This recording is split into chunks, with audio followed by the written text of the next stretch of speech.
കൈ കൊടുത്തില്ല, കണക്കിന് കൊടുത്തു. പാക് നായകന്റെ വീമ്പ് പറച്ചിലിന് ഓപ്പറേഷൻ കൊളംബോയിലൂടെ ഇന്ത്യയുടെ മറുപടി. പാകിസ്ഥാനെ നാണക്കേടിന്റെ പടുകുഴിയിലാക്കി സൂപ്പർ 8ലേക്ക് ജൈത്രയാത്ര നടത്തി സൂര്യകുമാറും സംഘവും.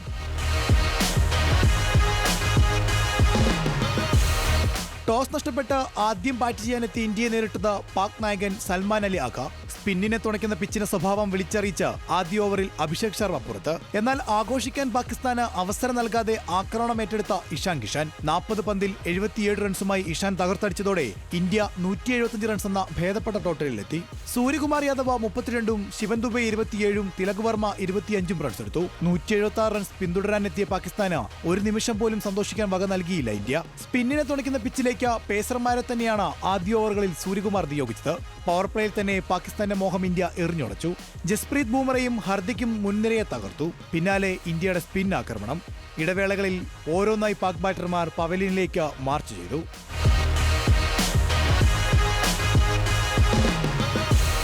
ഹർദിക്കും ബൂമറയും അക്ഷർ പട്ടേലും വരുൺ ചക്രവർത്തിയും 2 വീതം വിക്കറ്റുകൾ വീഴ്ത്തി.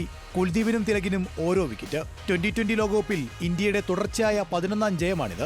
പാകിസ്ഥാനെ വീഴ്ത്തിയതോടെ ഇന്ത്യ സൂപ്പർ 8ൽ സ്ഥാനമുറപ്പിച്ചു. ഗ്രൂപ്പിലെ അവസാന മത്സരത്തിൽ ഇന്ത്യ ബുധനാഴ്ച നെതർലൻഡ്സിനെ നേരിടും. നമീബിയെ നേരിടാനിരിക്കുന്ന പാകിസ്ഥാന് മത്സരം നിർണായകമാകും. ഇന്ത്യയെ തോൽപ്പിക്കുമെന്ന മത്സരത്തിന് മുമ്പ് വെല്ലുവിളിച്ച പാക് നായകൻ സൽമാൻ അലി ആഖയ്ക്ക് തോൽവി വലിയ തിരിച്ചടിയായി. 2020 ലോകകപ്പിൽ പാകിസ്ഥാനെതിരെ 9 മത്സരത്തിൽ ഇന്ത്യയുടെ 8ാമത്തെ ജയം കൂടിയാണ് കൊളംബോയിൽ കുറിച്ചത്. വിജയം ഇന്ത്യൻ ആരാധകർ രാജ്യമെങ്ങും ആഘോഷമാക്കി.